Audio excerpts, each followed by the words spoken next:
A warm welcome to the greatest show on earth. That's not me being arrogant. I am of course referring to the DP World Tour Championship right here at the Greg Norman designed Earth course. For the next half an hour we'll be looking ahead to the tournament, which of course begins on Thursday, and we'll be looking back to at the Race to Dubai, or Order of Merit, which of course has already been decided. Rory McIlroy the victor following a third place finish in Singapore, but all to play for as far as the event itself is concerned. Ben Jacobs here, the editor of Sports Talk, and the tall, rather fetching gentleman to my right hand side in sky blue is of course Robbie Greenfield, the editor of Golf Digest. So Robbie, really only one place to start, and that of course is with the Race to Dubai. Rory McIlroy wrapping it up and becoming the second golfer in back-to-back seasons to win the Orders of Merit on both sides of the pond. You can kind of add Tiger to that mix as well, albeit he won the Orders of Merit unofficially. But as far as McIlroy is concerned, how do you rank his achievement?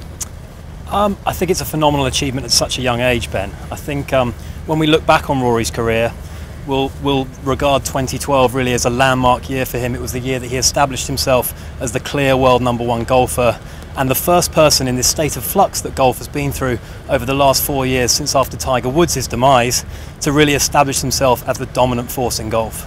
Absolutely. Well, let's hear the thoughts of the world #1 now, winner of course of the USPGA Championship, making him a multiple major winner. He comes to Dubai in relaxed mood, having wrapped everything up in Singapore. Here are his thoughts ahead of the tournament. I'd like to pick up 2 trophies at the end of the week. I think that's the big thing, you know. Obviously got to stay right until the end, so I may as well make it matter. So you know, I really want to play well this week, finish this season on a high. You know, there's been a lot of high points this year, and it would be great to finish on one as well.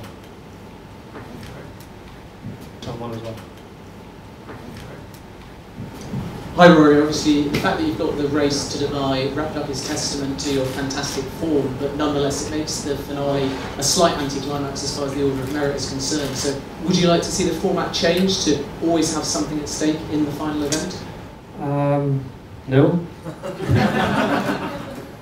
Not really. I mean, I played well during the FedEx Cup playoffs this year on the PGA Tour, and sort of felt a little bit hard done by, you know, playing so well and not being able to win that. So I think the format's good. You know, it's a season-long race. You know, that's the way it is, and you know, luckily for me, I've just earned enough money to not really make it matter in the last tournament. But I guess it is a little bit of an anticlimax this week. But you know, as I said, I would love to pick up both of those trophies, you know, on Sunday. Well, that was Rory McIlroy, the world #1. He's had a phenomenal season, hasn't he? A multiple major winner. And Robbie, is he going to look back at the last 12 months and see this as that landmark season, like you alluded to earlier? Are we going to, in 2 or 3 years' time, say this was the season where he really announced himself? Well, I think if you look at 2012, this was the year where Rory began to look reminiscent of a very familiar golfer that we both know, Tiger Woods, 12 years ago, in the manner in which he's been winning these tournaments, especially towards the late on part of the year on the USPGA Tour, the way he seems to just effortlessly pull away from fields and just hold everyone else at arm's length. His consistency has been phenomenal. He's finished in the top 10 on both tours, I think something like 60% of the time. So I think this is the year that Rory has categorically established himself as the world's #1 player, and we haven't been able to say that for a good 4 years now, and I just see him improving and moving on from there. Well, of course, 12 months ago it was Luke Donald who was the world #1, and we all stood in awe here on the 18th green just behind us at this Greg Norman designed Earth course, watching Donald win the Orders of Merit on both sides of the pond, the first time that it had officially been done, and we wondered really whether Donald might repeat that feat or even if it would ever be done again. And I guess, Robbie, you have to feel quite sorry for poor old Donald, because there he was, top of the pile, creating this amazing achievement right here in Dubai, and 12 months later, before we even reached Dubai in Singapore, McIlroy has effortlessly replicated it. Yeah, it does somewhat devalue what was an incredible achievement, I suppose, but then we're dealing with a very incredible golfer in Rory McIlroy, and that's to take nothing away from what Luke achieved last year. Of course, he had a phenomenal year last year, and he's obviously had a very good one to follow it up. I mean, it was unrealistic to expect him to play as good a golf as he did in 2011, but we're dealing with a very special golfer in Rory McIlroy, and this isn't the first time he's going to do it, I'm sure of that. Well, let's hear from Luke Donald now, currently the world #2. I caught up with him a little bit earlier in the week. I'm excited about this week. I'm hoping to go on an even higher note and win back-to-back tournaments after Japan last week. And this is a great event with a very strong field of 60 of Europe's best. So I'm excited to get going Thursday. Having won both money lists, which have very different formats, would you like to see the race to Dubai bow towards the American format, so there's always something to play for in the final event? You know, I think if it makes it more exciting for the fans and the players and the sponsors want to do that, then that's the right thing to do. Obviously the European Tour will have to figure that one out, but certainly would make this week always be a little bit more climatic than it would be this week. Of course, you made history. Rory's now gone and followed it up and done exactly the same thing. Can you put his achievement, though, into context? You were groundbreaking, but for somebody so young, his achievement very special as well. Extremely special. You know, Rory, you know, he's going to be one of the best for years to come, if not one of the best of all time. I mean, I think certainly, you know, he's a tremendous talent. He's already won 2 majors at such a young age, and you know, he's played extremely consistent this year, and you have to do that to do what he's done. And you know, hats off to him. He's going to be a hard man to chase down next year. You won the BMW Players Championship at Wentworth, which is the most prestigious tournament on the European Tour. But overall, how do you rate your season? Didn't perhaps perform as well as you'd have hoped in the majors? No, you know, I'll continue to work on that. That's you know, something that I haven't succeeded in figuring out yet, for whatever reason. But you know, outside of that, it's been a very successful year. As I said, won 3 times on 3 different tours and 3 different continents. So it feels great to be a global player and winning events all over the world. And just finally, the Ryder Cup still counts as a massive high. Can you compare that to a major, even though they're very different formats, and where does that rank? Because you, of course, even though Ian Poulter was one of the main heroes, led out the side on the final day, won an excellent singles victory over Bubba. So does that stand out, and can you call that, in terms of highlights, almost of major-like proportions? Well, I think they're very different. Some of my best moments have been in Ryder Cups, just because you know, golf is so individual that it's nice to share those kind of moments in a team atmosphere. The team talks, the team rooms, everything that goes on behind the scenes, and obviously the atmosphere out on the golf course is like nothing else. I mean, so many people come to watch that event that the atmosphere is just electrifying. But you know, it's different to a major.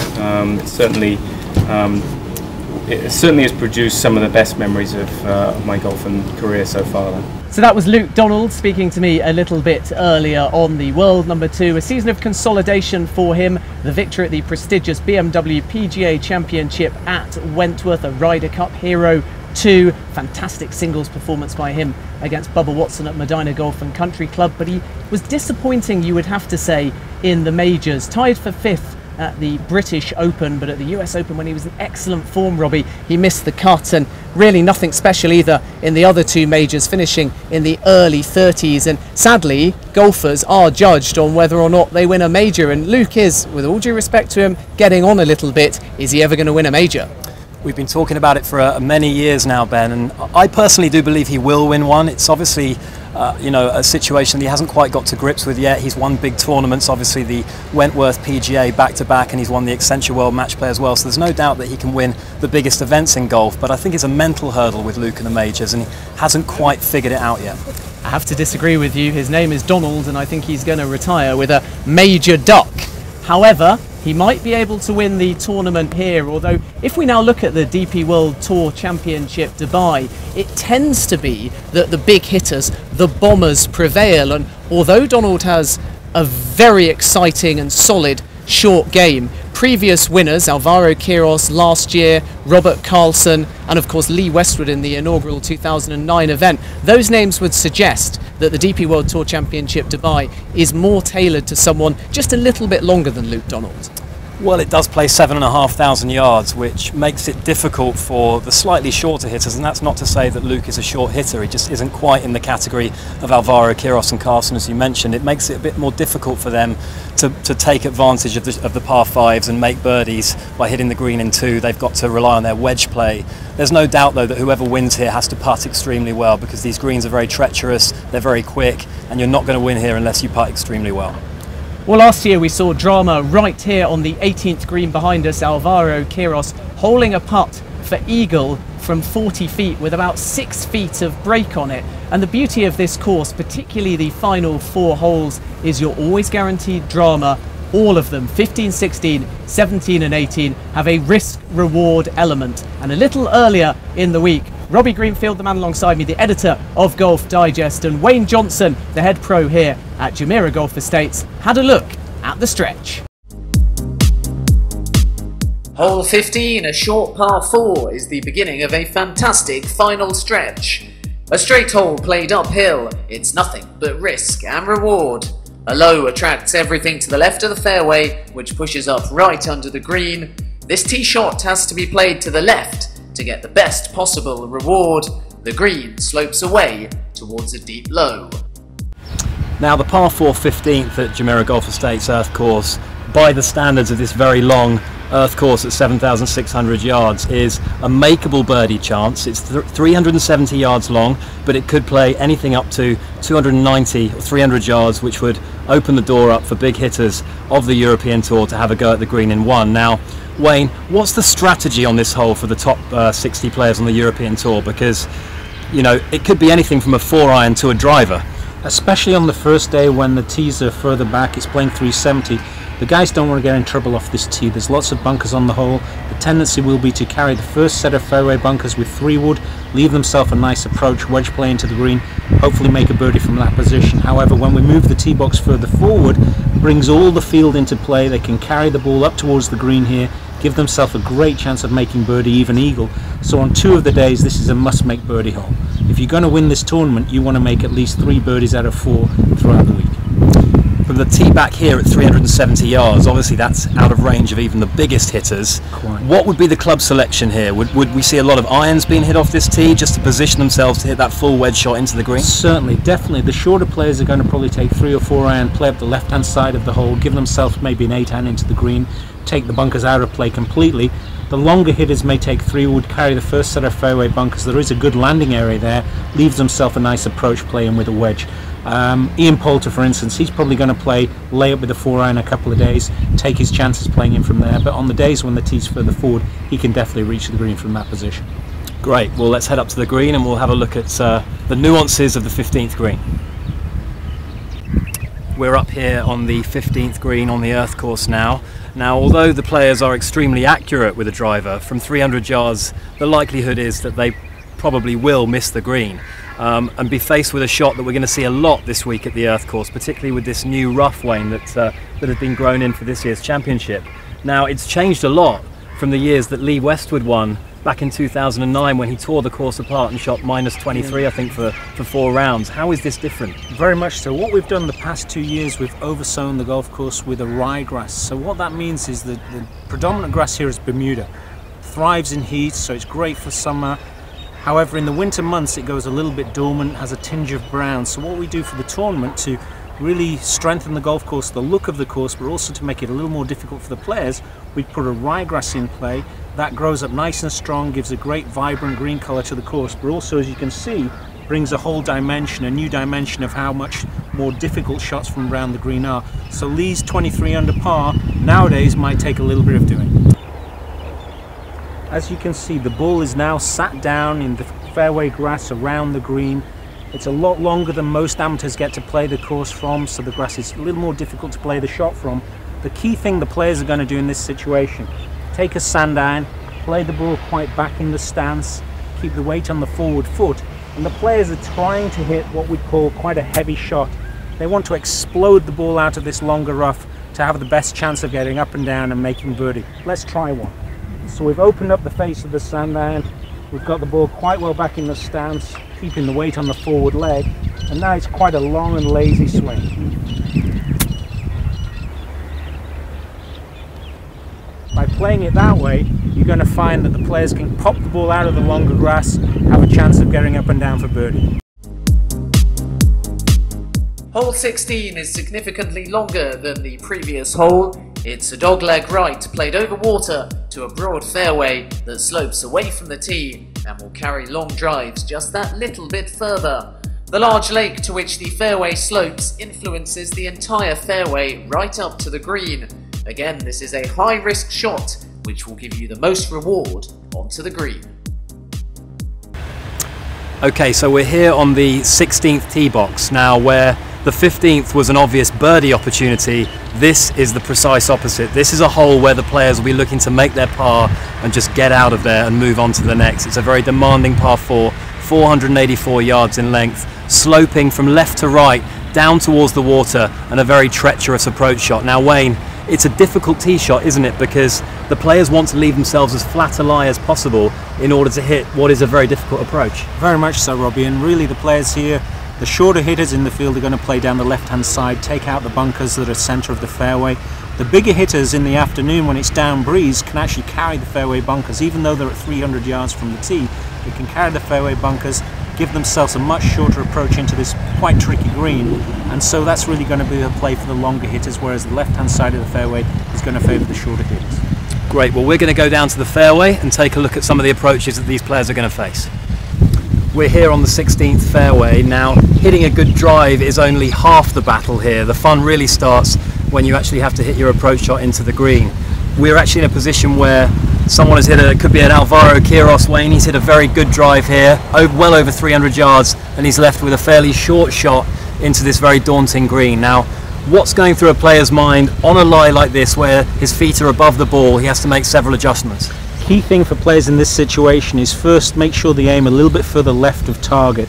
The ball has a tendency to move from left to right during flight, so what you want to do is always get set up first, club face first, build the stance around the club face, so you're favouring aiming a little bit more to the left of target. Your swing is a little more steeper, so you're going to tendency to come a little bit steeper into the ball, cause the ball to curve from left to right in flight.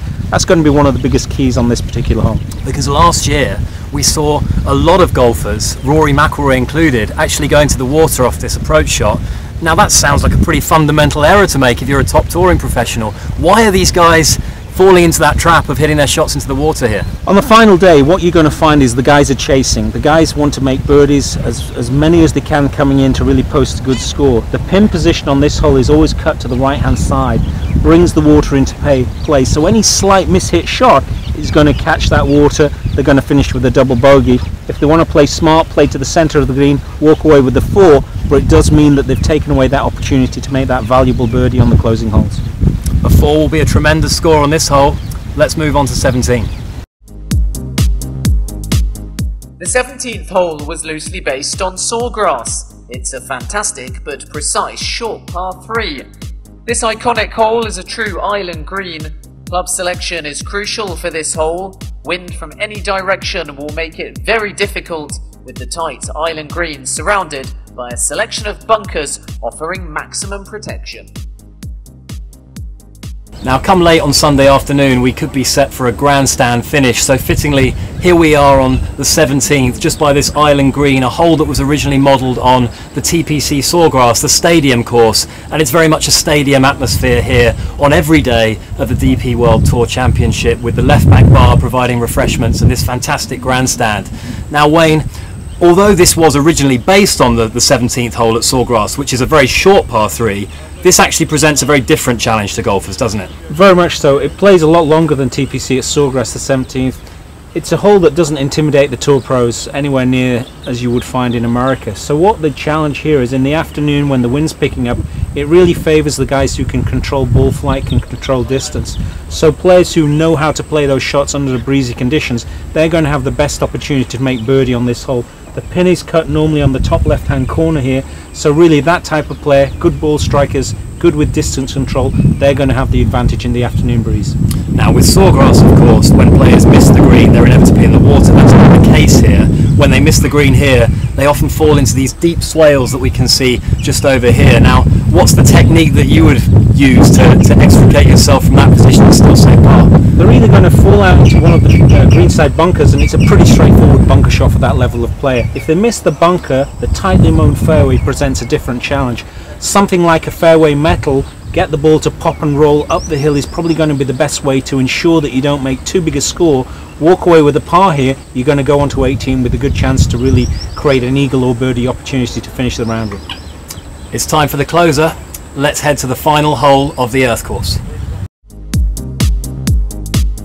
The 18th hole, a long par 5, there's water to the right of the tee and a creek that splits the fairway. The second shot can be played either directly towards the green or up the left. The creek splits the fairway in two for its entire length. Although more risk is involved, the shot played right is narrower but opens up the green for the approach, whereas the shot played left is easier but brings into play a large group of dangerous bunkers.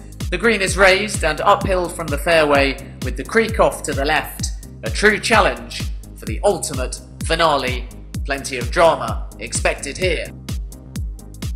We're here on the fairway of the 18th hole of the earth course, a dramatic closing hole, contentious some may say. Already in its short history we've seen some incredible finishes, and the central feature of this 18th hole, Wayne, is the creek that bisects this fairway. Now, what kind of dimension does that bring into play? You know, we see players making eagles, we see them making double bogeys. Just talk us through this feature. Well, very much from the tee shot. It's a hole where the creek is always on the player's mind. They've got bunkers on the left-hand side of the hole, so they really have to play smart. You'll often see the guys taking 3-wood off the tee to take the creek out of play, simply because they can't reach the green in two from the back tee. On the last day, we tend to move the tee boxes forward so they can attack the hole. As we saw with Alvaro Quiros last year, 3-wood off the tee, 3-wood onto the green, great eagle putt. So probably the creek is a big factor, but it's more of a psychological factor than anything else. Now, one thing's for sure, you're going to have to manage this creek if you're going to succeed on this hole. We're going to head up to the green, have a look at some of the putts up there. Now, having negotiated the best part of 600 yards of winding creek to finally reach the green, you'd think that Greg Norman would have designed a relatively simple green complex. That is not the case at all. This green is a very treacherous putting surface, lots of humps and bumps. Wayne, we've seen some very dramatic putts already in the short history of this championship. Talk a little bit about how this green presents difficulties to the players. Well, firstly, you've got a triple sloping Mackenzie green, so if the players are in the wrong position, leaves a really tricky putt. The green speed's round about 12 on the stimp meter, so very fast. With the undulations, increases that speed a lot. The players want to play for the middle of the green here on most of the days. Gives them a relatively straightforward 2-putt from here, whereas we saw with Alvaro Quiros, we're pretty much in the position Alvaro was, and he hit that brilliant eagle putt, won the tournament last year. Why don't we try one? Here you go, you have a go. You're putting me on the spot now. Right, okay. Well, if I beat you, I want at least a drink out of this. I think so. Some got grip the, you've got going. Got the Chris DeMarco claw in action here. Just going to set it out slightly right of the hole. Pretty good, but that's probably why Chris DeMarco isn't playing in the Tour Championship, perhaps. A little bit long. I certainly won't be winning any DP Tour World Championships with that effort. Let's try and see if we can get one in there a little bit closer.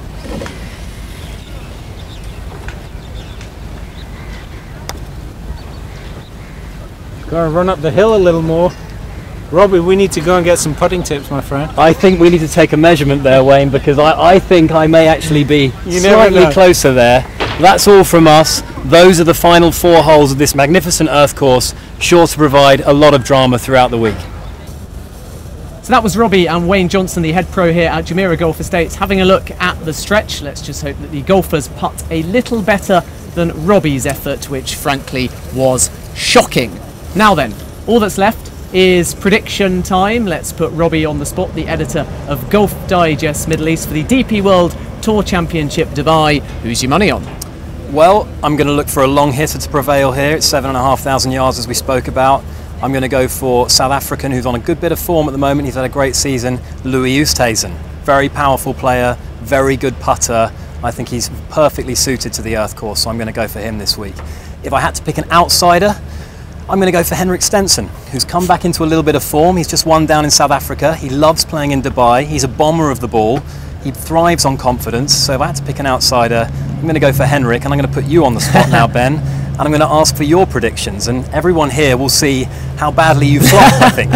The thing about Stenson is he's almost as erratic as you, so that's a nonsensical one. If you are going for a Swede though, what about Peter Hansen, second in the Race to Dubai rankings, of course. So he is my tip. He's playing superbly well, he's not exactly short off the tee, and he's putting well of late too. Fresh from a Ryder Cup where he wasn't necessarily Europe's most influential player, but that will have given him heart as well. So he's actually my tip. Outside chance though, Sergio Garcia, who I think will be looking to finish. I'd hardly call him an outsider, Ben. On a high. Well, but he's erratic as well, a little bit like Stenson. And I think he also enjoys playing in the desert, but he seems to lose focus. And the big question for me will be, is he up for this season finale, given that although there's still some money to play for, there's not, of course, first place in the Race to Dubai. And again, he did okay at the Ryder Cup. He's had a relatively consistent season, and it's certainly great, isn't it, to see Garcia back after falling out of love with golf a couple of years ago, and now he's back competing, getting himself on leaderboards, and he would certainly be a very popular winner. You surely can't disagree with that. Not at all, no. Sergio's always been a popular player from when he came on tour. It's hard to believe that he came on tour, 13 years ago now. So he's getting a bit long in the tooth, really, and still waiting for him to win his first major, which he's more than capable of doing. And it would be great to see him win here this week. I'm a big fan of Sergio's. Well, do send us your predictions as well. You can tweet me at JacobsBen. Robbie, what's your handle? It's at Rob_Greenfield. Also, facebook.com/ME Sports Talk and facebook.com/GolfDigestME. That's all we've got time for, though, in this preview show to the DP World Tour Championship Dubai. From myself, Ben Jacobs, the editor of Sports Talk, and Robbie Greenfield, the editor of Golf Digest Middle East. Thanks for watching and enjoy the DP World Tour Championship Dubai.